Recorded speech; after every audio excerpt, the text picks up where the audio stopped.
Okay, we'll begin. Good afternoon, everybody. Welcome to Fortis Friday. Let's talk managing marital conflicts and their legal impacts. Thank you for making time to sit with Theresa and Chee Jia, or CJ as we would call her, as they share marital challenges, strategies, and options. We hope to provide you with a more holistic approach of options and what each of these options entails. We have invited Theresa Bang, a marital and family therapist with a 2-decade experience. She is from Catholic Family Life, which started in 1985 as Family Life Society, a registered charity and a member of the National Council of Social Services. Rooted in the Catholic Christian ethos, Catholic Family Life mission was to reach out to all with a mission to strengthen families, marriages, and uphold the dignity of life. Here with us too is Fortis Law's, our very own Chee Jia, or CJ, a private client lawyer with 7 years of specialist experience in family law. Right, and the next slide. Just a bit of a brief as to Fortis Law's suite of services, the 2 main pillars of our practice, the private client practice group and the corporate client practice group, of which the various services that you may require at any point in time, they are listed as well. And do feel free to contact us if you should need any help or any assistance. Thank you. And of course, with this webinar, before we start proper, the disclaimer, whatever advice or is given, it's really more, we're not responsible for, it's not advice that's given, it's just information that's provided. And the slides that we have are the property of Fortis Law as well as Catholic Family Life. Thank you. Right, to begin this, Theresa, thank you so much for really being on this webinar. In the past 1 year, amidst the current pandemic, you have probably seen a rise in marital and family conflicts. COVID has given rise to unprecedented challenges and situations. One example, I think, that all of us face, our homes have really been converted to offices, classrooms, play spaces, whatever. Everyone is in everyone's face. Can you perhaps share with us one such pandemic experience that triggered the ups and downs of actually a very normal couple relationship? Thanks. Yeah, a good relationship starts with communication, right? Yeah, so my case that I saw, this case I picked up was Jack and Jill. Jack is 45 years old. He's a banker, and Jill is a homemaker, 36 years old, and they have 3 children. Now, I'll bring out this case and I'll explain to you why I brought up this case. Jack worked from home since April 2020. During circuit breaker, his wife, because he has been working so hard that his wife has not seen him for months and weeks, because he has been working in the office all along. So when the circuit breaker comes in, his wife was so excited because she can see him 24/7. And then lo and behold, she gets so excited because finally she has quality time with her husband. So she dressed well while he was working at home. She put in effort, and then when she would prepare very nice lunch for him. And when Jack came and have lunch, Jack only take less than 15 minutes, sometimes 10 minutes, and he will go back to his office. And that makes Jill very discouraged, disappointed.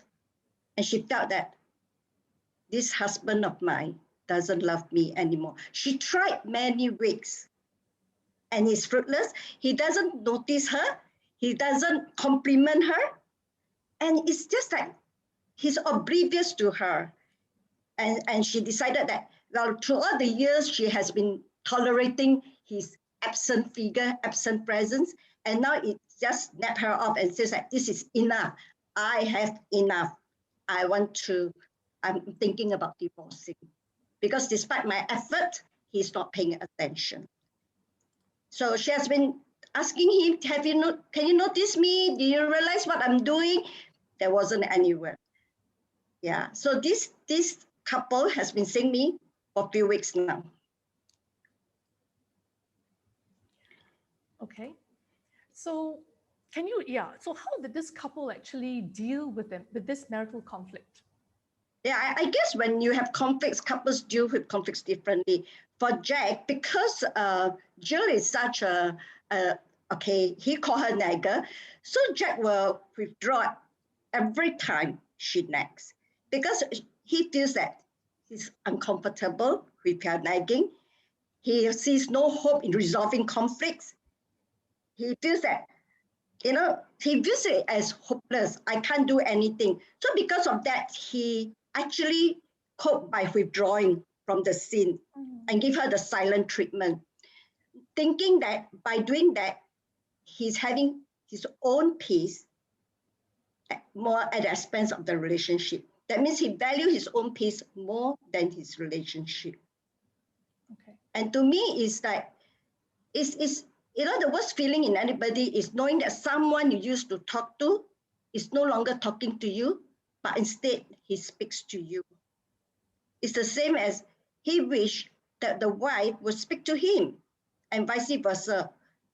But the wife, instead of speaking to him, is just speaking to him and demanding him to do that. But to him is, you're not speaking to me. You're not talking to me. You're speaking to me. So that's the worst feeling that a spouse can feel. Knowing that someone you used to talk to is no longer talking to you, but instead is speaking to you. What's the difference, Yeah. Theresa, if I may ask? What's the difference between talking and speaking? I think speaking is one way. Talking is communication between two people. Speaking can be, it can be interactive, but if you talk, it's interactive. Yeah, and one of the difference is when a person speaks, it speaks to the person. But if you talk, a person speaks with the person. There's a difference. Okay. Speak to and speak with. All right. Thank you. Yeah. Thank you. And the second one, because Jack withdraw all the time, so Jill gets angry. So Jill fight to win. So she adopt, everyone adopt different style, right? She adopted the fight to win style. I will win at all costs. No matter what the cost, this person must win. So she will dominate the person. And then for her, personal relationship is not as important as I triumph. I won. It's my victory. For her, relationship is not as important as I must win. Yeah. And I think why people has that is because she did not, I think the biggest communication problem in any couple is they don't listen. They actually listen to reply, but they don't listen to where the person is. And that's where communication breaks down. I think with Jack and Jill, the communication breakdown was they don't listen. Even if you are not talking, silence is also not listening. Even when you're talking, but you're talking to reply and not listening to understand. That's where communication breaks down. And that's why she keeps on wanting to win because she's not listening to Jack. Okay. Yeah. And another typical method is giving in. I have clients that give in all the time, like Jack. Jack gives in all the time because he's so tired of fighting. And he's a peacemaker in a way. He wants to have peace. So he will give in any time. Sometimes he will withdraw, but sometimes he will give in. What is important to him is, I want a safe feeling more than close relationship. I want to feel safe. That's why I give in all the time. I don't want you to fight with me. I want to feel safe. So that is how he adopt. Yeah, the giving in all the time. So but you see, give in all the time, right? I wonder whether the wives know, actually, who are you? You give in all the time saying yes to me. You think you please me. But hey, Jack, I don't know you. I don't know your thoughts. I don't know your feelings. I don't know your values. I don't know your beliefs. I don't know you. Actually, who are you? Actually, not only Jack, maybe Jill too. In couple conflicts, if they withdraw or confront anytime ineffectively, I think they lost each other. And sometimes I think it's time for them to ask, who are you and who am I? I think it's so important that people reflect on this. Yeah. And of course, the best one is lovingly resolve. If the couples can take time to take steps to work on the issue in a sensitive and respectful manner and be humble, placing relationship at a higher priority. That means I don't care whether I win or lose, but you matter to me. Your relationship matters. I realize that in lovingly resolve, this one works because they're not attacking each other, but they're investing in the marriage. Because conflicts, they're always fighting with one another, but they forget to deposit into the marriage bank. And the marriage bank is crying, I'm bankrupt. You are attacking each other without depositing the marriage bank. Yeah. So it takes time to talk about it. Yeah. So I think with conflicts, I think words are so important. Words are like needle. It either pricks you or it causes you to bleed or it helps you to mend a broken hole. It's really like a needle. And words are powerful. And I think that if anyone wants to speak, it's good that if they take time to think about it, reflect about it before they speak, because words are powerful. Thank you. Thank you, Theresa. Very, very interesting. 4 ways that we actually instinctively react in an uncomfortable, conflicting situation. In fact, I think there was this person taught me this gesture. She said, sometimes when we are angry, we tend to point our fingers. We point, point, point. It makes the whole thing even worse. That person actually taught me, instead of pointing, put the thumbs up. So we cannot point anymore. So it kind of like also diffuses the tension, and I think it makes it easier to try to resolve the whole situation. Thank you so much, Theresa, for sharing that. Thank you. Thank Chee you. Jia, actually, as a lawyer, when your clients are facing similar marital stresses, of the 4 ways that Theresa has shared, you withdraw, you fight to win, you yield, or you lovingly resolve. Which is the most typical way that you have actually seen couples react? Thanks, Jacqueline, and Theresa for sharing as well. I certainly identify. So a lot of these reactions, typical reactions to conflict, they spill over into legal proceedings as well. And that really has a negative impact on what is already a trying situation when parties have decided this is where our road ends and they need to move on. So I would say, to Jacqueline's question, the most common one, I think, and also the most damaging one that I see is fighting to win. So that behavior of domination, it's quite common when parties have kind of absorbed that this is the end of the road for them. They're dealing with their anger stage, in grief. And the relationship has deteriorated particularly badly, especially where kids are involved. So they take out these perceived injustices that they've suffered during their marriage, during the relationship, on the conduct of proceedings. So that really results in very acrimonious proceedings that may not necessarily be the right way to conduct proceedings. So personally, through my personal experience, I've seen one case where it was very, very bad. The litigant became obsessed with taking out court applications, very, very aggressive in court towards lawyers, towards the judge as well. And it got to a point where the security officers at the family justice courts would have to escort us around because there was that danger of somebody being aggressive towards us. So clearly, this is someone that had personal issues that wasn't properly resolved and didn't really have the guidance because he was a litigant in person, right, on what are the right ways or right approaches to take to untangle the ties of the marriage so that he can move on as an individual, right? So we ended up with multiple proceedings that was very protracted. Every time he filed something, there was a necessity to respond, and it wasn't really focusing on the issues that need resolving. So it also hampered the legal proceedings. At the same time, it makes everything a lot more emotionally draining on the parties involved, right? There was a wife and children involved, and it's also financially draining when he's taking up so many court applications. The other thing that quite commonly is seen on the opposite side of the spectrum is let's deal with conflict by yielding, just giving in, like what Theresa said. So whatever the other party wishes, that's fine for you. You just want to avoid conflict. You just want to move on. You're kind of in that stage of denial after realizing that your marriage is over. So for some people, often this occurs in the beginning, right?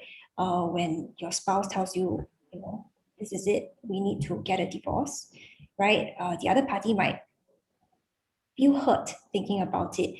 So there was one matter that I had where the wife felt very, I would say, unhappy, right, that this has happened. She reacted by saying, I don't want a penny. I don't want anything that he has to give, right? Since he's decided he wants to walk away, he's abandoning me, then I will take my pride and leave, because that's the only thing that I can leave with from this marriage. So she was ready to walk away without troubling him if that's what he really wants. So she didn't really have any regard in that instant, right? She was overcome with the emotion. She didn't really have any thoughts about where she would be staying, what her expenses would be after that, how that would need to be managed. And she may have entered into some very bad decisions in the resolution of the marriage down there. I also had another matter where client came in and said, he asked for a divorce, right? She's very upset. Again, he says, he should just take the children because they have a nice place to live. He's going to move back with his parents that sell the HDB, you know. And look, my family is more financially well off than yours. I'm able to give the best life for our child, right? Just give her to me and then we can move on. So in that instance, the wife was actually the primary caregiver of the child. So the child was with the wife all day. She was a stay-at-home mom. And the wife was in charge of all the child's needs every day. So if she had then given in to the husband and said, hey, take everything, I just want to yield, right? Then the result would have been the child would have been with the husband's side of the family, possibly being taken care of by grandparents or someone else, a helper maybe, when actually the child's life up to that point had been taken care of by her mother. So if the wife wasn't aware that actually her rights in the law are a bit different, that the court looks at what is the best interest of the child when looking at dissolving a marriage, then she might have been more aware that this shouldn't be the case, right? That's not what's best for us to move forward from this marriage. And I think Theresa also mentioned withdrawal. So that's quite similar to yielding or giving in, right? So instead of yielding or giving in straight away, right? The result of that is just to say, I don't want to hear any of this. I don't want to see any of this. So sometimes I get clients like that. They employ a very avoidant approach to everything. They are very slow with replying to your calls or emails because they just don't want to see these things. When they see your email in their inbox, they feel anxious, you know, things like that. And the result of that legally is that, hey, there are timelines to meet and things like that. And if there wasn't somebody to guide her in the process, the husband might have been able to, hey, for example, enter judgment by default. So might have been able to get a divorce on his own terms, and the wife wouldn't have been able to enter in proceedings at all. And all these decisions would have been made without her knowledge or anything in there. So yeah, that's another side of withdrawal. Sometimes we see people also in abusive relationships that react with withdrawal. So their feelings of hopelessness, maybe they are being abused at home, whether it be physical or emotional abuse, and they just hide and withdraw without taking any action to get out of that situation. So I hope that answers your question, Jacqueline. Yeah, certainly. Thank you so much, CJ.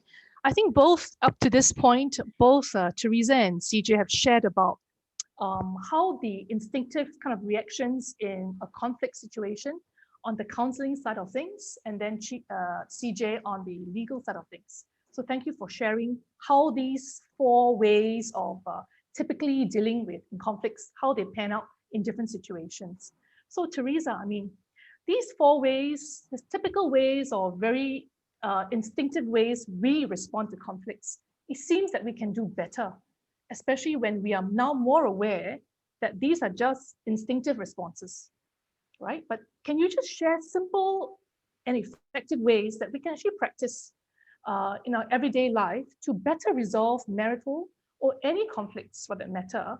And in this time and age, now more than ever. Okay. Okay. I think one of the things that when we resolve conflicts, I think most important, we need to check, when we want to approach, let's say I use Jack and Jill case. If Jill, because she wants to express her desire, she can go to Jack and resolve it and says that, Jill can say to Jack with the tone that she says to Jack is important. So when we resolve conflicts, we got to discern the tone. We got to determine what tone we want. Because when dealing with conflicts, right, some people, when they deal with conflict, they go to the spouse and say, I'm so sad. So that set the tone for conversation, or like with disappointment, or with sadness. But I wonder what the spouse wants for him or for her to be able to connect with you. So determine how you want to say it in your conflicts. The tone, because when you set the tone, it makes the conversation healing. But most important thing for all couples to remember that in every conflict, they need to find whether when they respond to each other, whether they are reacting or they're responding.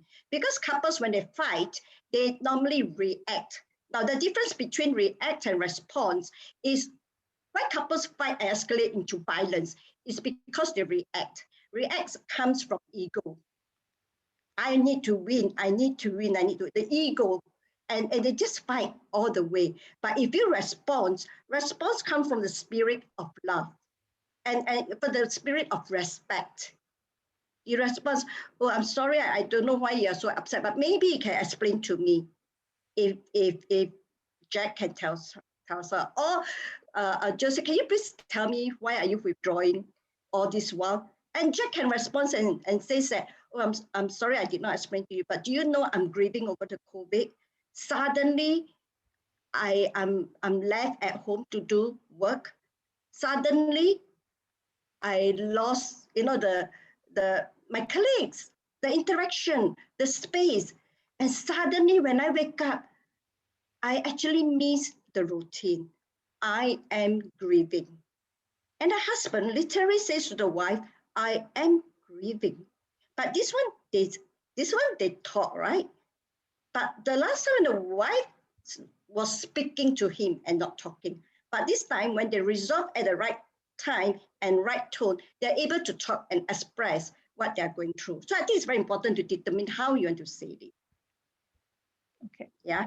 Now, when you want to approach your spouse, let's say for Jack and Jill, and if they want to talk about things, they have to find out from each other, actually, when is the best time to talk? A lot of couples doesn't know when's the best time to talk. Some of the couples will talk during bedtime. If a husband's job is very tired, nighttime is not a good time to talk to him. If his job is very demanding, then the wife will miss a good opportunity. Now, for the wife, if let's say for her is mealtime, the husband wants to talk to her during mealtime, but for her is, I don't want to talk. Mealtime is, I want to just enjoy the food. And they quarrel over, how come you're not sensitive to my needs? But if they know each other, when's the best time to talk, then they can actually, the couple decides, okay, I think you're not a morning person. Some people are not morning person. Some people are not night person. Maybe we talk during lunchtime. During the lunchtime, you call me and we talk. Or some couples will say, okay, there's fights going on and we're going to put to lawyers. Maybe can we talk during Sunday morning because we don't work? And then we go to somewhere where the children are not around and we talk.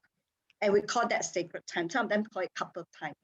And then they establish a good time to talk.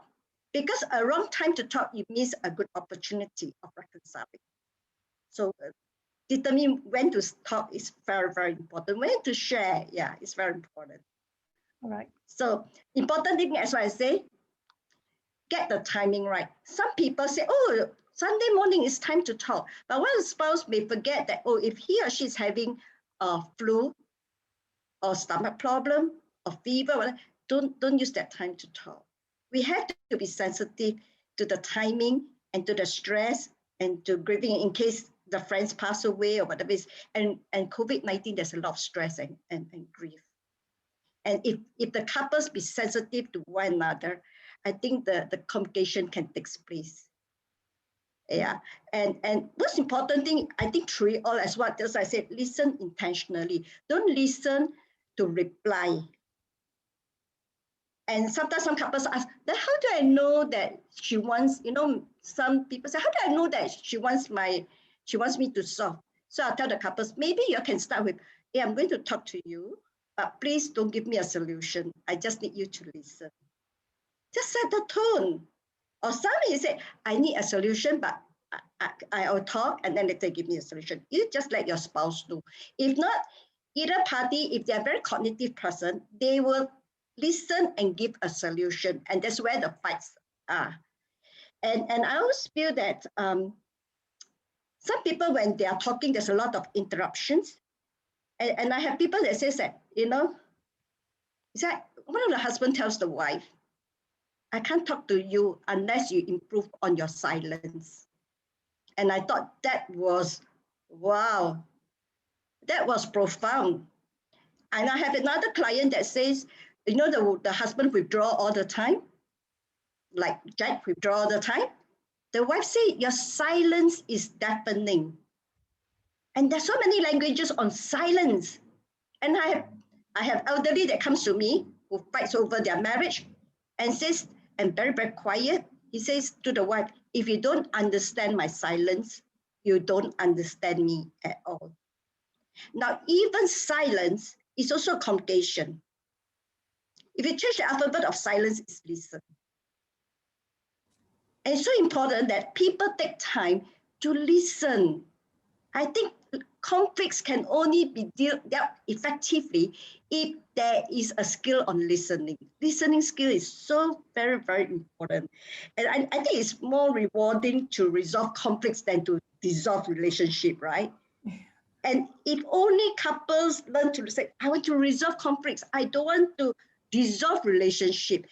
By not speaking, a lot of people, couples, when they speak, you're speaking but not connecting because you meet me where you are. That means when I speak to you, I speak to where I am, not where you are. But if spouse, when they talk, they can speak to where you are. Let's say the husband is grieving, and if the wife can speak to him and say, I'm grieving, dear, what do you think you need? Instead of speaking for herself and say, I look pretty, I cook well, it's about I, and she speaks from where she is. But if only she speaks from where he is, they are able to connect. That's why I say you are speaking but not connecting because you meet me where you are and not where I am. It's so important to meet your spouse where they are. Yeah, and then, never use a divorce words in resolving conflicts because that will end the conflicts in a way. In that sense, the marriage. Sorry, Theresa, it's now 12:45. Yep. I'll make it short. Timing. Yeah. Okay, thanks. And then the last one is agreed to call time off. If let's say the fights are a lot, then remember to say that, okay, it's not a good time to talk. Let's call it a time off. And then they just give each other. But please remember when you call time off, remember to say, I'll come back tomorrow at 5 o'clock, 6 o'clock. But don't say time off and no time given. That will cause another conflict. All right. Yeah. Okay. But I'll end it by saying that, remember, a good marriage is not when the perfect couple comes together, but when an imperfect couple learns to enjoy their differences. Couple connects with sameness and grow in differences. Thank you. Thank you, Theresa. I think that's a really beautiful quote. I think imperfections, and I think you've raised some really, really good points, about reacting versus responding. Reacting is from the space of ego, responding in the spirit of love and respect. Timing is important.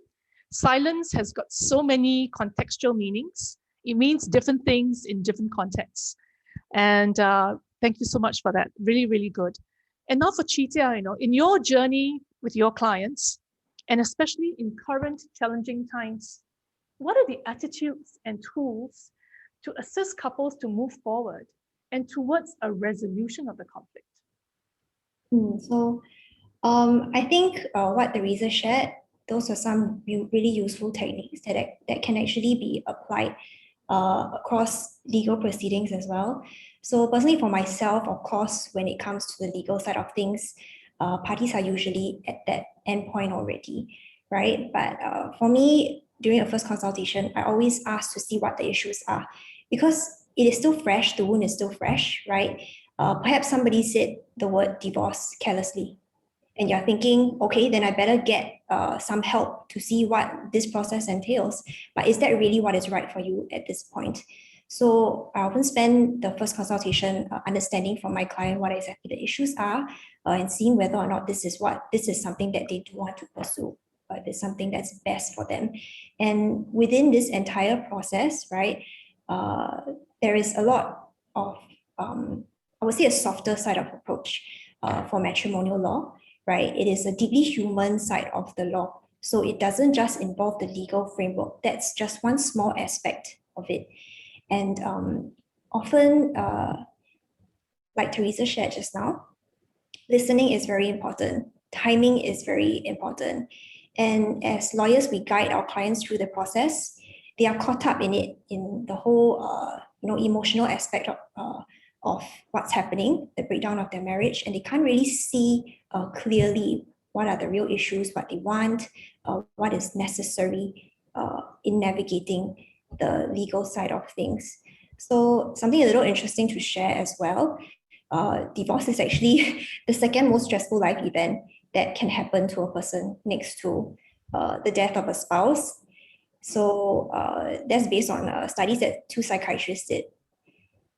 And for me personally, I feel like from what I see of divorcing spouses, it can even be more traumatic than, for example, the death of a spouse. Because if there is a death of the spouse, right, at least you are going through that grieving process, that bereavement process of that loss. But for divorce, not only are you grieving that loss, you're also grieving all the complications that come after that loss. And in that state of grief, that your marriage is ending, right, you still have to deal with untangling the other issues. So legal issues like, what should we do with the assets that we've acquired during the course of the marriage? What do we do about the children? Where do they stay? Things like that. So it can really be a very stressful event. So I think it was really useful to understand that your immediate thoughts when faced with this traumatic event, those are reactionary, because you are going through trauma at this point.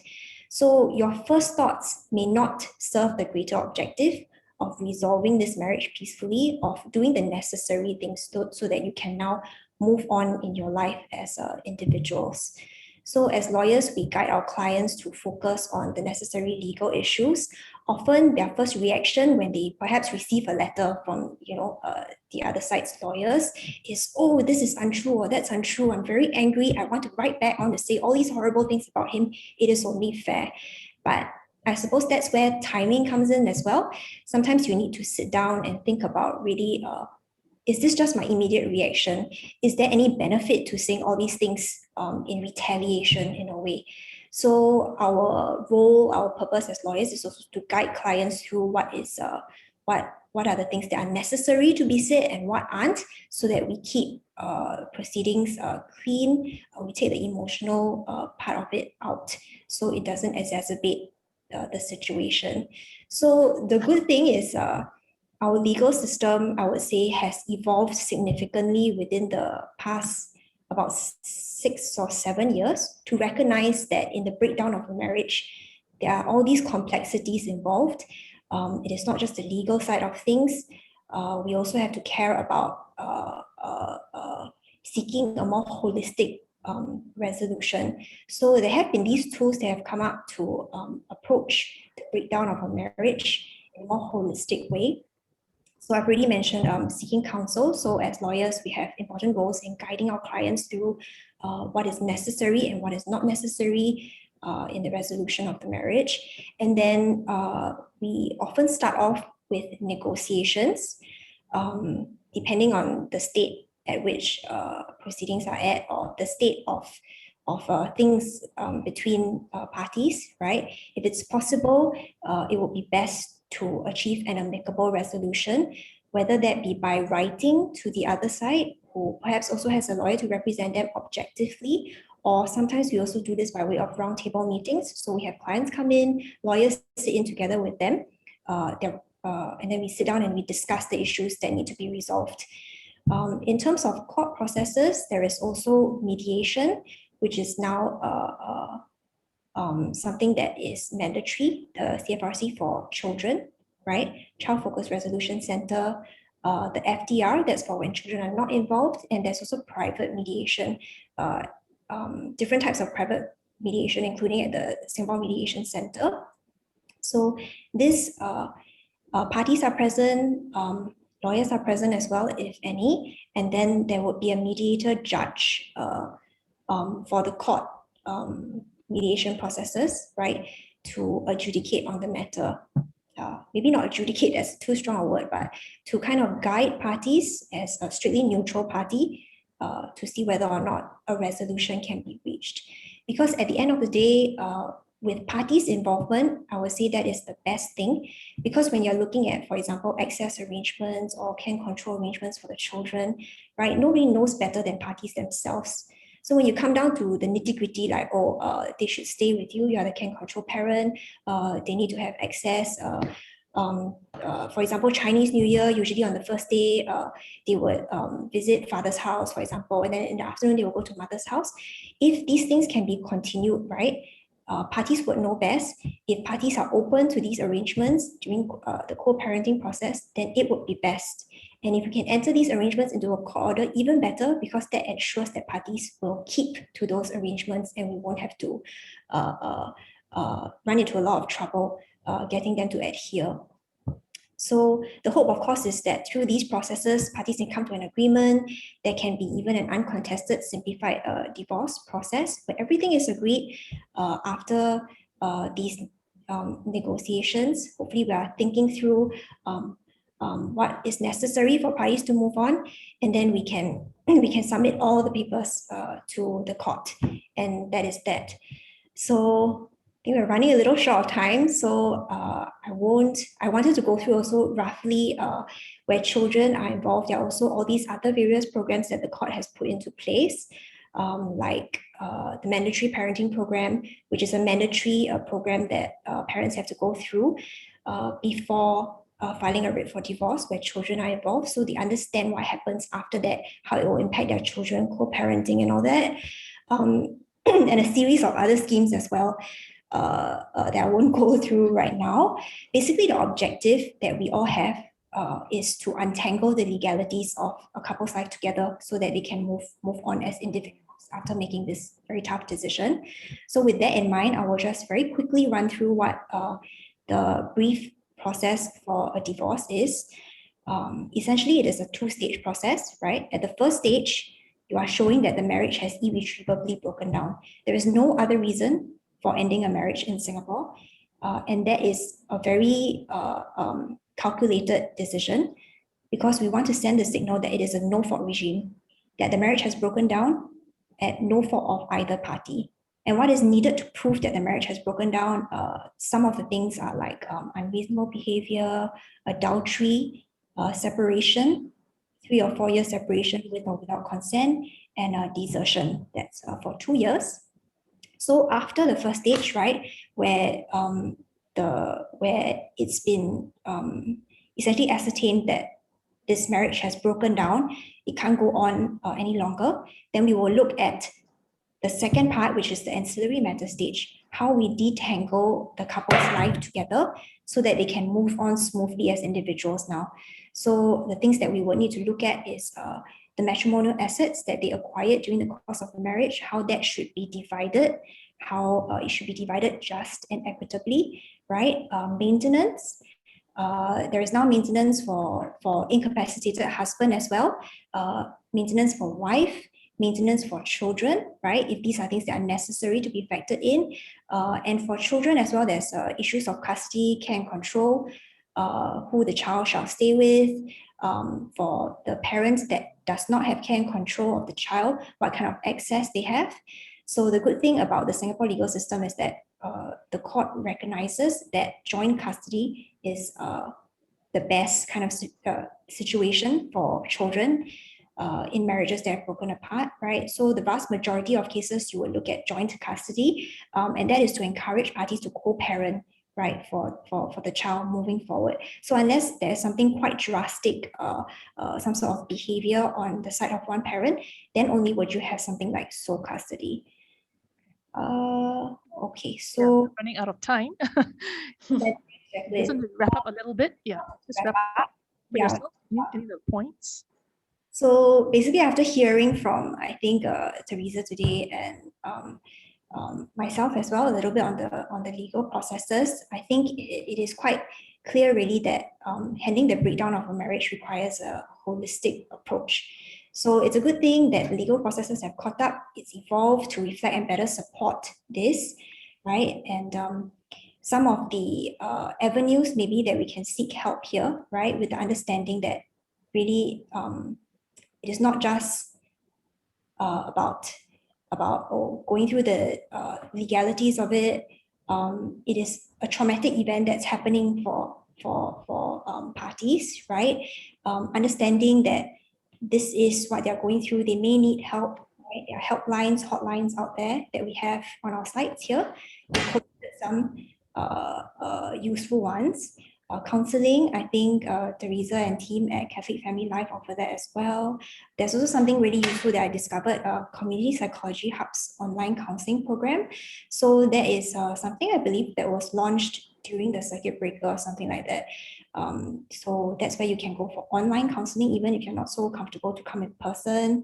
And then of course on the legal side of things, for you to understand how to navigate the legalities, right? For parties that may be slightly tight on budget, right? There is also the Legal Aid Bureau that the government has to help lower income families if they need help. Sorry, just to interject, if feel free to take a snapshot of this slide. I think these are useful numbers and information, the avenues to seek help. Sorry, Chee Jia. Yeah, continue if you want. That's all right, Jacqueline. I think that's it. So I'll hand it over to you. All right, thank you so much. Thank you so much, Chee Jia. I think that was really a real quick, good summary of the legal options that are open, and you did explain very nicely as well, very briefly. So I think we have got about 10 minutes now for questions. If you could just flash the next slide, thank you. Okay, we have the first question here. Right, I think maybe the next slide as well. If I could just the next one, where? Yeah. If for those of us who can, if you can, really, it would help us a lot. Do just scan and just quickly help us complete the feedback form. So this would help us to actually improve on our webinars going forward and to really as an outreach to all of you. Okay, just a few questions. We've got 10 minutes to handle the questions. This is how do we mediate for a case with 3 estranged owners of an inherited HDB? I think one of them already owns the HDB. Do you want to take this question, Chee Jia? Maybe, I think this question is more, as an estate agent, how do we mediate for a case with 3 estranged owners of an inherited HDB? Okay, so this isn't really the topic of what we're talking about, but I can give a little bit of information on this. So as an estate agent, it is first of all not really your duty, I would say, to help mediate, but I understand if that is something that is part of your job, right? So the first thing you will look at is whether or not there is a will in place, right? For this HDB, so I'm not very sure about that. If the will says that this asset shall be given to certain people, you will need to also look at whether or not that is allowed under the prevailing HDB rules. So it says here that one of them already owns a HDB, so that may be an issue there, right? Because you're not allowed to own more than one, right? And then in terms of whether or not the parties would like to is there a question? Okay, I thought there was a follow-up comment on that question. In terms of whether or not parties are happy with what is their rights under the law. So if parties if there was not a will when the deceased passed away, right, then it would have to go according to the laws of intestacy. So it may end up in a situation where the ownership of the HDB flat is quite fragmented. So in some of these cases, the beneficiaries might then enter into a deed of family arrangement to agree to have maybe just one party own the HDB, for example. And if all beneficiaries are in agreement on this, then that is something that can be done. Okay. Otherwise, if there's still no agreement, then you would see whether or not you are able to mediate something. If not, then you would have to possibly commence court proceedings. Okay, thank you. I think there's another question for Theresa here. Thank you, Chee Jia. If I tried talking to express the problem and partner gives solution, but is not catered, but the solution is not a solution for the other party, hence there is a shutdown, or even if a solution is given, but is not acted upon. And this problem appears again after a few months. So it means that there's no real solution here. So it's just maybe buried for a little while, and then it surfaces again after a few months. Did you get the question, Theresa? Yeah, yeah. So he's asking, what are we going to do with it? Is it? Yeah, he's asked. I mean, I think he's just saying that this is the situation. What can be done about it? Yeah. I think, of course, I encourage the couples to go and see the therapist, because the therapist will work on what was difficult to stay on the topic, to talk about it. And also, I wonder, what are they longing for in each other? Because hope for is money can buy, but longing for is money cannot buy. Maybe she longs for acceptance, he longs for communications. Unless we see them, we can meet the needs of their longing, of each other's longing. If not, it's very difficult, because I wonder how much they understand one another. So it's not resolved because the longing is not met, unmet needs are not expressed, expectations are not expressed also. Okay, thank you. Thank you, Theresa. I think this is another question for CJ. I've heard there is mandatory mediation before one can get divorced. What happens in this mediation process?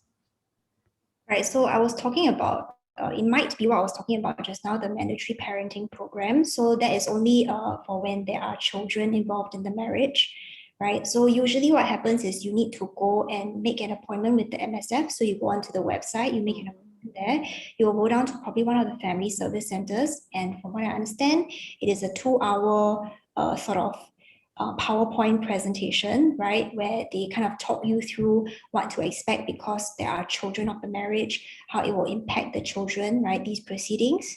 And a lot of it centers around how co-parenting should be done during that process. Right now, because it is COVID times, it is possible that that is something that is being done online rather than in person.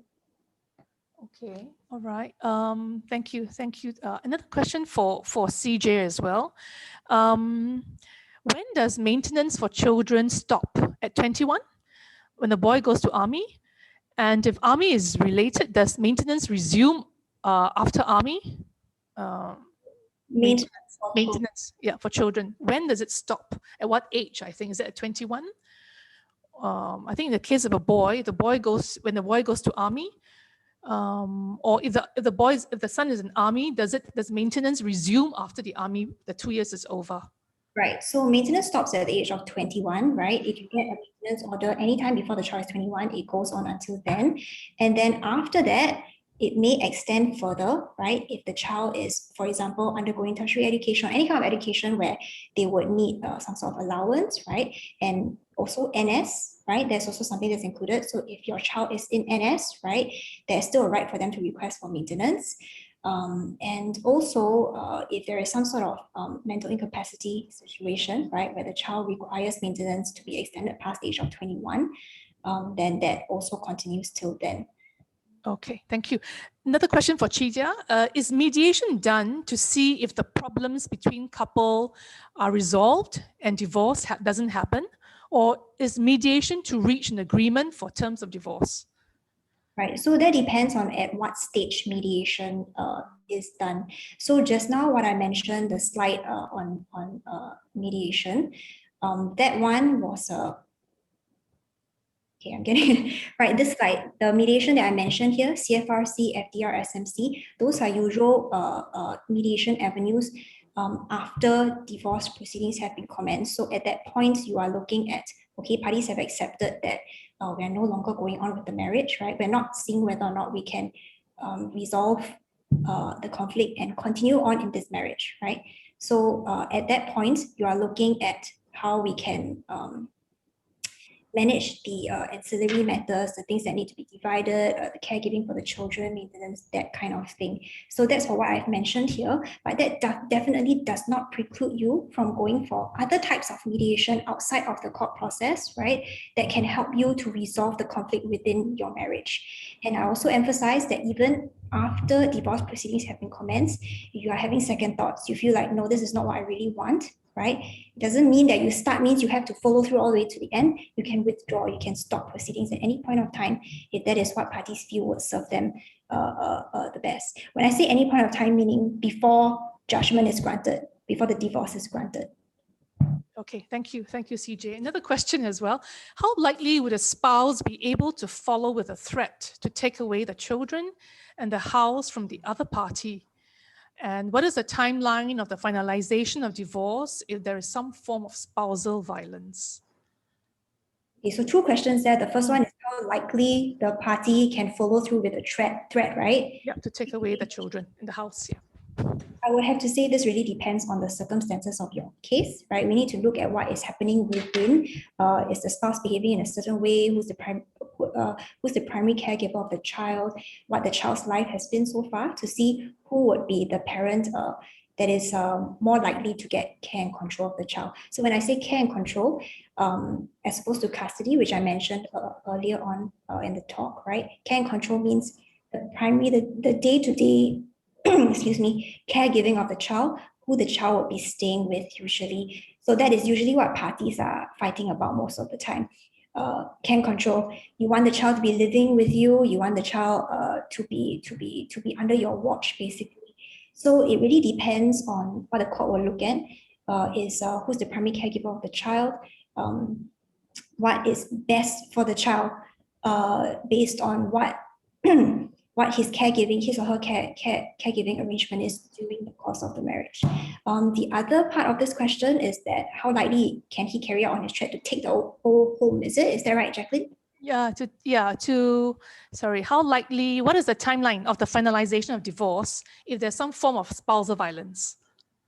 No, that's the second question, but part two of the first question is to take away the children and house, property from the other. The house, that will depend on whether or not that house is a matrimonial asset, right? So that we will need to look at how that can be divided. So I would say it would be hard for the spouse to say, I take everything and you take nothing, but we will need to look at the specifics of the case. The court looks at what is a just and equitable division based on what has happened during the marriage. So this involves looking at what the financial contributions are, who contributed to the home, and on top of that, what the indirect contributions are, so who contributed to the caregiving. And then very broadly, generally speaking, the court attributes a ratio as to how this should be divided to achieve a fair resolution. So you apply that ratio to the house, right? What will happen in reality is perhaps it is divided, for example, 60-40, right? If one party wants to keep it, that means one party wants to take the house and go away, then you will have to buy out the other party's share, the 40% share. I hope that answers that question. The other question is family violence, right? Spousal violence, yeah. How that will affect timelines. So for spousal violence, you can seek recourse for separate set of proceedings that we haven't covered today. That will be getting a personal protection order. So if you are suffering through these things, definitely think about that. So getting a personal protection order ensures that you are kind of protected by the law so that the other party can't just attack you all the time. That includes also harassment, continual harassment. That's one thing. The other thing as to how it will affect divorce proceedings, right? That is certainly a factor that we can put into why this marriage has broken down, right? That will go under stage one, which is what I mentioned just now. Stage one of the divorce proceedings, seeing what are the reasons that the marriage has irretrievably broken down, and that is how it will affect the divorce proceedings there. In terms of timelines, I would say it doesn't have a direct impact, right? Timelines, very briefly, you are looking at from the commencement of proceedings, if everything is uncontested, right, at that point, you might be waiting under the simplified regime 4 to 6 weeks before you get interim judgment. That is what you get at the end of stage 1. And then after that, at the end of stage 2, you would have to resolve all of those issues. And then it takes 3 months after those issues are resolved to get what you call final judgment. All right. Okay. Thank you. We just have one last question. Sorry, everybody, because we can't answer all the questions. One last question is, okay, is there a possibility of getting a joint custody, I think, when the mother insists on sole custody? Does that question make sense to you? The possibility of getting a joint custody. Okay. So I take it this question is asked from the point of the father, right? Saying that, oh, can I get joint custody when the mother has insisted on sole custody? So what the mother's position is, and this is often something that I encounter as well, right? I get clients that get very riled up. They say, how can he be asking for this or that? Or how can she be asking for this or that? It makes no sense, right? And you have to take care to explain to them that they can ask for all the things they want under the sun, but whether or not it can be given to them, whether or not the court will view it as a fair resolution, right, is a whole separate thing. So that's something to think about, right? She may ask for sole custody, but what is her basis for that?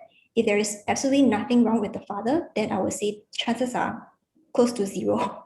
Because I would say most of the time, probably 95% of cases out there, you would get joint custody because, as I mentioned just now, the courts encourage co-parenting. They think that's beneficial for a child of divorce.